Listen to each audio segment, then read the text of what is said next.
ಯಾರ್ಯಾರಿಗೆ ಯಾವ್ಯಾವ ರೀತಿಯ ನಂಟು ಗಂಟು ನೋಡಿ. ಯಾಕಂದರೆ ಡಿ ಗ್ಯಾಂಗ್ ಏನಿದೆಯಲ್ಲ, ಡಿ ಗ್ಯಾಂಗ್ನ ಕರಾಳ ಮುಖ ಒಂದಾದ್ಮೇಲೆ ಒಂದು ಬಯಲಾಗ್ತಾ ಇದೆ. ಇವರಿಗೆ ರೌಡಿಗಳ ನಂಟಿತ್ತ ಅಂತ. ಯಾಕಂದರೆ ಈ ಲಿಸ್ಟ್ ನೋಡಿದಂಥ ಸಂದರ್ಭದಲ್ಲಿ, ಮೊಬೈಲನ್ನು ವಶಕ್ಕೆ ತೆಗೆದುಕೊಂಡಂಥ ಸಂದರ್ಭದಲ್ಲಿ, ಅದರಲ್ಲಿರುವಂಥ ಕಾಲ್ ಲಿಸ್ಟ್ ನೋಡಿದಂಥ ಸಂದರ್ಭದಲ್ಲಿ ಪೊಲೀಸರು ಬೆಕ್ಕಸ ಬೆರಗಾಗಿದ್ದಾರೆ. ತೆರೆ ಮೇಲಲ್ಲ ರೌಡಿಗಳನ್ನು ಬಡಿತಾ ಇದ್ದಿದ್ದು, ಇವರ ಜೊತೆಗೂ ಕೂಡ ರೌಡಿಗಳಿದ್ರು. ಕಾಲ್ ಲಿಸ್ಟ್ ಸರ್ಚಿಂಗ್ ಸಂದರ್ಭದಲ್ಲಿ ಈ ಸ್ಫೋಟಕ ಸತ್ಯ ಬಯಲಾಗಿದೆ. ಅಂದ್ರೆ ಆ ಫೋನ್ ಕಾಲ್ ಲಿಸ್ಟ್ ನಲ್ಲಿ ರೌಡಿಗಳ ಹೆಸರುಗಳು ಕೂಡ ಇವೆ.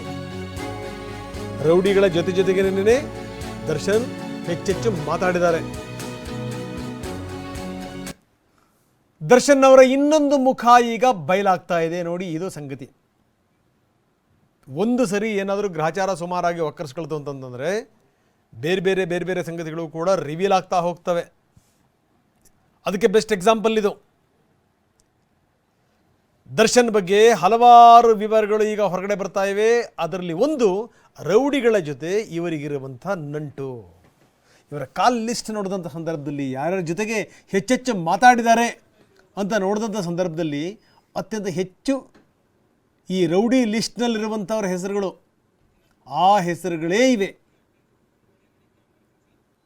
ಇನ್ನು ಈ ಧಮಕಿ ಗಿಮ್ಕಿ ಹಾಕ್ತಿದ್ದಿರ್ಬೋದು, ಜೊತೆಗೆ ಹೆದರಿಸೋದು ಬೆದರಿಸೋದು ಇರ್ಬೋದು, ಅದೆಲ್ಲವನ್ನೂ ಕೂಡ ಇವರೇ ಮಾಡ್ತಾಯಿದ್ರು. ಅಂದರೆ ಕಾಲ್ ಲಿಸ್ಟಲ್ಲಿರುವಂಥ ಮಹಾನುಭಾವರೇ ಮಾಡ್ತಾಯಿದ್ರು ಅನ್ನುವಂಥ ಮಹತ್ವದ ಸಂಗತಿ ಹೊರಗಡೆ ಬಂದಿದೆ. ಧಮಕಿ ಹಾಕಲಿಕ್ಕೆ ಕೆಲ ರೌಡಿಗಳ ಸಂಪರ್ಕದಲ್ಲಿದ್ದರು. ರಾಜ್ಯದ ಮೂಲೆ ಮೂಲೆಗಳಲ್ಲೂ ಕೂಡ ಈ ಡಿ ಗ್ಯಾಂಗ್ ಇದೆ, ಡಿ ಗ್ಯಾಂಗ್ನ ಸದಸ್ಯರಿದ್ದಾರೆ.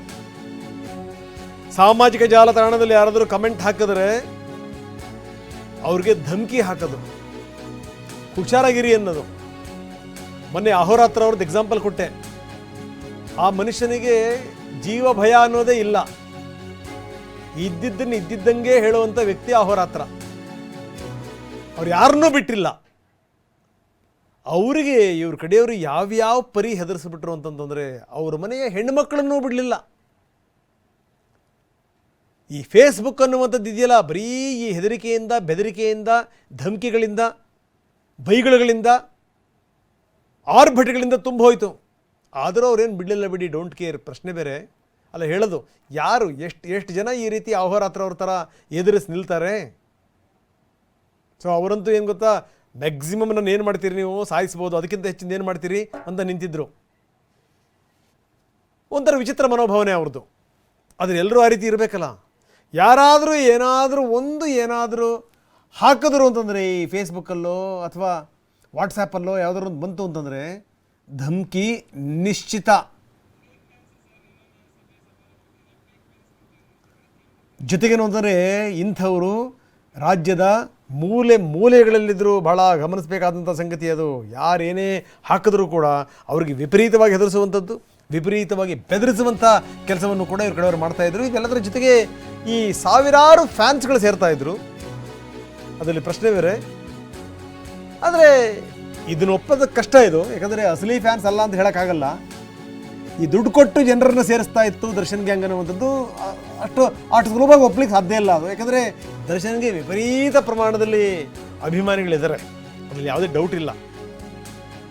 ಇನ್ನು ರಾಜಕೀಯ ಸಮಾವೇಶಕ್ಕೆ ಜನ ಸೇರ್ತಿದ್ರಲ್ಲ, ಅದಕ್ಕೆ ದುಡ್ಡು ಕೊಟ್ಟು ಕರ್ಕೊಂಬರ್ತಿದ್ರು ಅಂದ್ರೆ ಒಪ್ಕೊಳ್ಳೋಣ.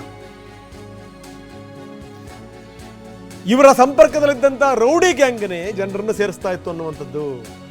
ಅಂದರೆ ರಾಜಕೀಯ ಕಾರಣಗಳಿಗೆ ಈ ದರ್ಶನ್ ಬಂದ ತಕ್ಷಣ ಫ್ಯಾನ್ಸ್ಗಳು ಸೇರ್ತಾರಲ್ಲ, ಅದಕ್ಕೆ ದುಡ್ಡು ಕೊಟ್ಟು ಕರೆಸ್ತಾ ಇದ್ರು ಅಥವಾ ಹೆದರಿಸಿ ಬೆದರಿಸಿ ಕರೆಸ್ತಾ ಇದ್ರು, ಅದನ್ನು ಯಾರೂ ನಂಬಲಿಕ್ಕೆ ಸಾಧ್ಯ ಇಲ್ಲ. ಆದರೆ ಈ ರಾಜಕಾರಣ, ಈ ಕೆಲವೊಂದು ರಾಜಕೀಯ ನಾಯಕರುಗಳ ಪರವಾಗಿ ಇವರು ಹೋಗ್ತಾ ಇದ್ರಲ್ಲ, ಆ ಸಂದರ್ಭದಲ್ಲಿ ಜನ ಏನು ಜಮಾಯಿಸ್ತಾ ಇದ್ರು, ಅವ್ರನ್ನ ಇದೇ ರೌಡಿ ಗ್ಯಾಂಗ್ ಜಮಾಯಿಸ್ತಾ ಇತ್ತು ಅನ್ನುವಂಥ ಮಾತು. ಇದು ಸಂಗತಿ. ಯಾಕಂದರೆ ಇವ್ರನ್ನ ಇಷ್ಟಪಡೋರೆಲ್ಲರೂ ಕೂಡ, ಈ ಯಾರ್ಯಾರು ಸಿನಿಮಾ ನಟರುಗಳನ್ನ ಇಷ್ಟಪಡ್ತಾರಲ್ಲ, ಅವರು ಯಾರ ಪರವಾಗಿ ಹೋಗಿ ನೀವು ಓಟ್ ಕೊಡಿ ಅಂತಾರಲ್ಲ, ಅವ್ರನ್ನ ಇಷ್ಟಪಟ್ಬಿಡ್ತಾರಾ? ಸಾಧ್ಯವೇ ಇಲ್ಲ. ಎಷ್ಟೋ ಜನ ಅಭಿಮಾನಿಗಳು ಈ ಸಿನಿಮಾ ನಟರು ರಾಜಕಾರಣಿಗಳ ಪರವಾಗಿ ಹೋದಾಗ ಅಥವಾ ತಮ್ಮ ಹೆಂಡ್ರ ಮಕ್ಕಳನ್ನ ನಿಲ್ಲಿಸಿದಂಥ ಸಂದರ್ಭದಲ್ಲಿ ವಿರೋಧ ಮಾಡಿದ್ದಿದೆ. ಇವ್ರಿಗೆ ಯಾಕೆ ಬೇಕಿದ್ರಿ ರಾಜಕಾರಣ ಅಂತ ಪ್ರಶ್ನೆ ಬೇರೆ. ಇದು ಒಟ್ಟಾರೆಯಾಗಿ ಏನಪ್ಪ ಅಂತಂದರೆ ಇವರಿಗೆ ರೌಡಿಗಳ ಜೊತೆಗೂ ಕೂಡ ಸಂಬಂಧ ಇತ್ತು, ಸಂಪರ್ಕ ಇತ್ತು ಅನ್ನುವಂಥದ್ದು ಅದು ನಿಶ್ಚಿತ. ಯಾಕಂದರೆ ಇವರ ಕಾಲ್ ಲಿಸ್ಟ್ ನೋಡಿದಂಥ ಸಂದರ್ಭದಲ್ಲಿ ಅಂಥ ಹೆಸರುಗಳೇ ದೊಡ್ಡ ಪ್ರಮಾಣದಲ್ಲಿ ಬಂದಿವೆ.